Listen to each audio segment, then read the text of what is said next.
Epic was founded on building great games and sharing all of our technology openly with the community. We succeed when you succeed, and we want all developers to have the advantages we have ourselves when building games like Fortnite. All right, thank you, Tim Sweeney, for that intro. Welcome to Sly REcords Podcast. Today it's going to be a special episode because we're just going to be talking about one news topic, and that's the Unreal Engine 5 press conference that Epic did today. I am joined with my co-host, Sam, today, so why don't you say hi? Hello, glad you can hear me. I'm glad that you could join us. I'm thankful that we can have this conversation. So first part of the announcement, I just want to talk about uh, Mr. Sweeney's press conference presentation-wise, his allure or his his stage presence, as you can say, or I would say lack of a presentation. Um, the reason why I bring this up is not to bash Tim Sweeney, who's doing his best probably out there. It's just that he's been a very proponent against Apple lately and very vocal about this, and then he comes on to a stage presence very lacklusterly, and I find that very disappointing. Is there you have any commentary on that, Sam, at all? Yeah, I think it's funny that a guy who's been assertive in social media and in other platforms about his company comes out on stage a little bit unenthusiastic and a little bit disinterested in their big product that they're releasing. You know? Well, Unreal Engine 5 is it's their bread and butter. Fortnite isn't their bread and butter because when they were making, that's what they do. And I am from my standpoint of my worldview, from a Christian standpoint, I'm glad that there is tools out there for creative people to go out and use, and that Epic is finally transitioning back into that swing of putting Unreal Engine 5 out there, which will be the start of this actual generation of video games. We'll actually have these tools that can push stuff out and make fantastic looking stuff. So I'm glad that that's happening. I'm just confused mostly on why Tim's. I feel divided on what we're trying to go as a CEO from that. Mm-hmm. And maybe too, we're just reading too into it. You know, he could be a really distracted or nervous person. Oh And yeah, still be the CEO of a huge company. I am pretty sure as someone who is that talented who established a game engine company basically, I'm pretty sure his strength isn't presentation skills.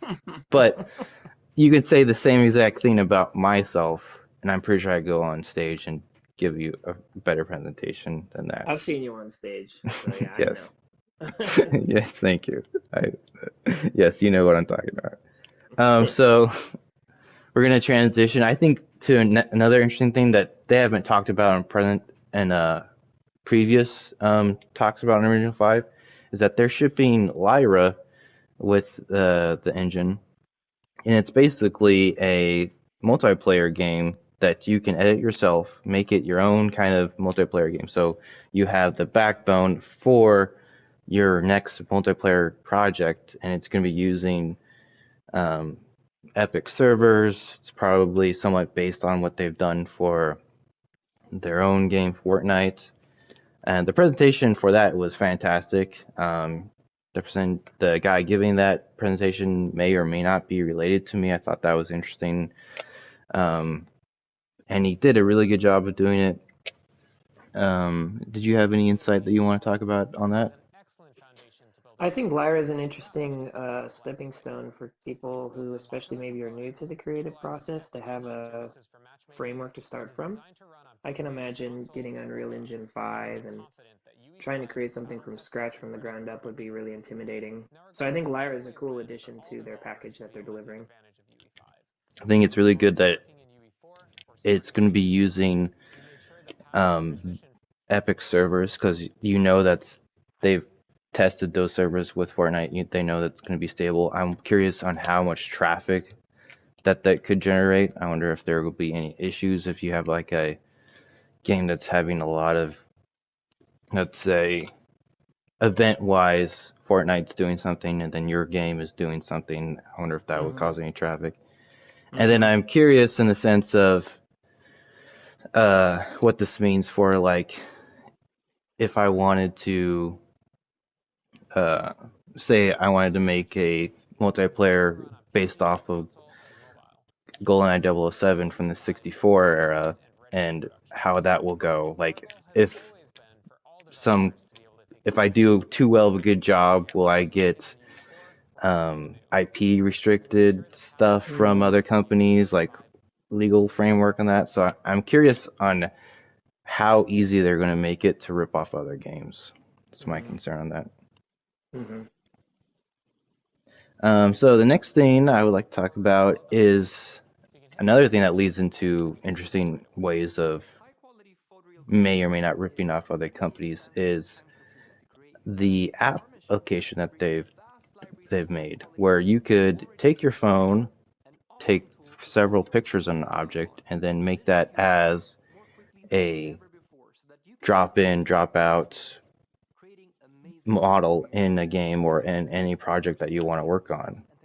I think that's a fantastic thing that you could have these realistic items in your game and say what there's a flashlight, there's a book or whatever that you have in real life. Or I thought as a creative project that if you're talented in like woodworking or any other like arts and crafts in that regard, you could make something in real life and then take photos of it and add it to that game. Yeah, I think that's a pretty cool thing that they're including. I know that there's, especially how realistic the object becomes, and you know, you take something you own or have made personally, it makes your game more personal. Mm-hmm. It's just another way to be creative. So, and the fact that it's a for free app that you can just scan objects with, it's pretty cool.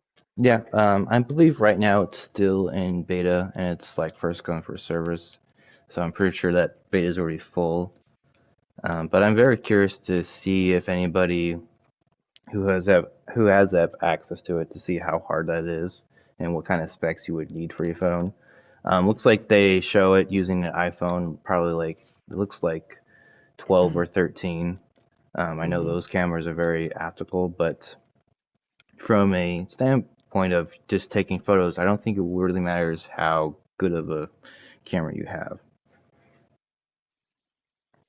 Um, Next, I'd like to talk about, and this is the final part of the presentation that they did, was all of these partners that they've worked with and that they have made agreements with. Throughout the presentation, they show clips of other stuff that they've done with different like film companies that they've done, that and also like video game standpoint with The Witcher, that they're come on to Epic and that they're switching from their proprietary engine and going to Unreal Engine 5. Um, in the parts of the presentation, I like how they've talked to some of the developers from CD Projekt Red to get a little bit more of like how they're thinking on what that project is and what they've seen from other Unreal Engine stuff that they could use and that they feel comfortable in going over to this new engine.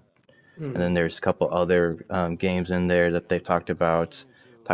There's a new Gears game that they're working on, and that group they saw the MetaHumans project stuff that they're working on and how well that looks and how the coalition is using that to they had the idea and then they switched to this and see how good they can easily transition that. And the demo part of that looks fantastic. And then they also talked about how the next Tomb Raider game is in development and that they're using Unreal Engine 5 Yeah, as well. I'm really excited about a Tomb Raider running on this engine. I also think that these games all looked fine visually, you know, before they made the switch over to Unreal. So Mm-hmm. it's pretty cool that they, as a company, recognize, oh dang, UE5 is doing something really cool. We should, you know, approach them and use some of their tools to help make our games better. So I think that, especially with the new Saga and the Witcher games and a potential new protagonist, and there's a whole bunch of other stuff to unpack with that, but it's cool that they're going to use that Unreal Engine now to start creating characters, because those games are so character driven, right? I mean, outside of the actual gameplay, the characters matter so much in those stories. And that metahuman project thing that Yui's doing to create photorealistic people is crazy. So it'll be really cool. It's good partnerships. I think that those are mutually beneficial partnerships for sure. Yeah, I'm curious how far metahumans will go. It's like, how far can we just have like a human puppet do things for us? And how okay is that for anybody in the world to like have these so source people that look very much like people? And is it okay for us to take our player character and go around and shoot these player characters or do other things with these characters? And how far? And we've had this conversation multiple times in the past of how real things will look and how that could work for society purposes. And then there's also people on the other side where they're only playing games for that increased of realism, and sometimes that leads to more escapism, or sometimes that leads down a path that, I don't know, maybe we don't actually want to go down. And the next game I play, I don't want to be like seeing someone who looks like my mom and run her over with a car. That's for sure. You And know? that's interesting in the sense of a lot of like the metahuman stuff that you could randomize certain humans, and you could randomize a human character that looks very much like someone that you might know. And then you also could make a metahuman very purposely that looks like a famous person without actually having their consent to work with that person. Yeah, with their image likeness stuff. Yeah, it opens the door for so many possibilities, but also opportunities to cause problems. You know, so hopefully we can trust in the honest, good-natured ethics of the world that they will use these things responsibly. Yeah, but with Unreal Engine 5, it's all free for you to use. How they get their pricing structure is afterwards. Typically, what I've heard is that if you sold so many units with this, then they get percentage of the profits of that. So it's great from a creative standpoint where you can go out and do these things. Like Unreal Engine has also been used with the Mandalorian in that regards of using the background technology. That's good to continue to grow creatively, but like how we were alluding to, it's like not all creators are being helpful in some steps. Yeah, definitely. All right. The last part I'm going to talk about news-wise is that Epic has announced a partnership with Lego, of all groups, to do something with that's leading to the metaverse, which is a lot of companies are talking about. So I'm just going to read off one paragraph from their statements. The Lego Group and Epic Games have agreed to 3 principles which will ensure the digital spaces they develop deliver engaging play opportunities safely. Protect children's right to play by making safety and well-being a priority. Safeguard children's privacy by putting their best interests first. Empowering children and adults with tools that give them control over their digital experience.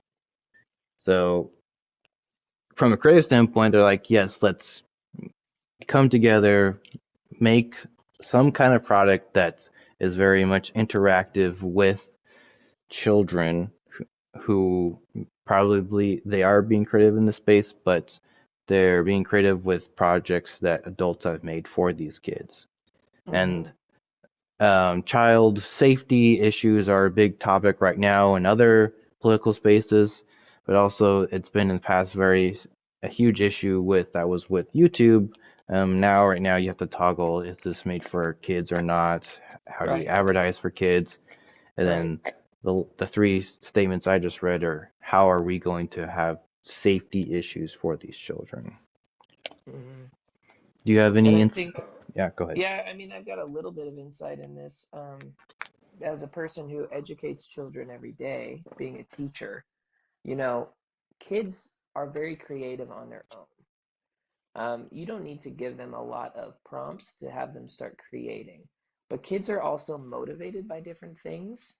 And whenever something can be presented to them in an easier format, I find that most children will take the opportunity to do what's easier. And I think that what this is doing, what Epic Games and Lego are doing together, is they've created a system that is going to be easier to do. And I think it's interesting. I wonder if this will create less physical purchases of Lego sets. It probably won't. But in my cynical mind kind of thinks that, well, if kids can just build their Legos online, what's going to stop them from just doing that rather than buying new produced Lego sets? Now, of course, Lego sets have a huge nostalgic factor, so even adults still buy Lego sets, right? Case in point, you and me. Uh, but I think that giving them control over this digital experience with the right tools is going to be really beneficial. But anytime a kid is spending time on a device rather than in person with somebody or with physical objects, it starts to get a little bit dangerous for their health. Um, and so it's interesting. It'll be interesting to see where this goes. Yes, I I'll think the I go ahead. think the thought behind it, their thought behind it is a really positive one, and I don't think there's anything inherently wrong with what they're trying to do. But we just got to be careful because kids matter. Got to be really, really careful. Yep. Yeah, it's And this is interesting. Go ahead, keep going. this is sorry, one last thing, and this is Okay. the company that made Fortnite. So, Mm-hmm. and Fortnite hasn't always been the most positive track record for children. So, Mm-hmm, that's just true. things to think about. Yes. It's interesting in the fact of when you hear the term metaverse, because that's what's used in their press release. Um, Everyone's chasing this word. I don't know when this appeared. 2 years ago, I would never guess companies would be using metaverse as a terminology. Never heard about it during when I was being educated with my business degree. Um, the closest thing that it comes to me is like the metaverse in the sense of different like Into the Spider-Verse, where different versions of Spider-Man come together. That's where I come to, and then for some reason the business have latched on to this phraseology, especially like with Facebook. They've pushed it really hard. There's a whole bunch of other companies where for some reason and it's a buzzword that they're using. Right, it's this thoughtscape, right? This place Yes. where our imaginations exist. That's the metaverse. Yeah. Sure, but like you're selling a product where all that is coming together somehow, where and like the work from home stuff has accelerated it in a way. Um, but with Epic and Lego saying yes, we want to do this, to me it gives it more legitimacy. Like, oh, if Lego says that this is a thing that they're interested in, they're not really going to just toss their hat into arenas that they feel like are not going to be worth their time. They've done lots of weird products out there, but usually it's for some form of fashion. Like, for example, they've done the team up with Nintendo, and that product has continued to be pushed out, and they've continued to be Hmm. sold. So I'm assuming that they have had some idea what the metaverse is. Hmm. And maybe it's some kind of you buy the Lego set, then you can also use it in the metaverse, or some kind of vice versa thing. Or like But those assets from the Lego set can be included. sure. But Yeah. like how you're talking about with kids and what they will do creatively, and sometimes that they'll do whatever the easiest is to do creatively. That, yeah, to me, what you said was like, oh yeah, this is kind of a red flag in the sense of why would I leave the metaverse and go into the real world to build a Lego set when I could just build tons of different ones or interact with those Lego sets in a much different way that I can't do in the real world. Yeah, and it's creating habits of escapism in young children. Mm-hmm. And that's all stuff that's going to carry over to when they're adults. Yeah. And I mean, our closest dose of escapism was what when we were growing up? We could go pretend to be a Paper Mario, or yes, but you know what I mean? a lot of that is that we're using our imagination with our escapism, and that is like a creative tool that we were kind of practicing. Like all of our like kids' form of play is very much how like animalistic form of play is. That from like if you view the animal kingdom, they're tools that you're using to pretend to do something that you're trying to prepare for real life scenario stuff, and why play is so important, and then why creatively is so important to imaginate different views of how you would tackle play. Mm-hmm. Well, I think you hit the nail on the head. Play is what's important, but mm-hmm.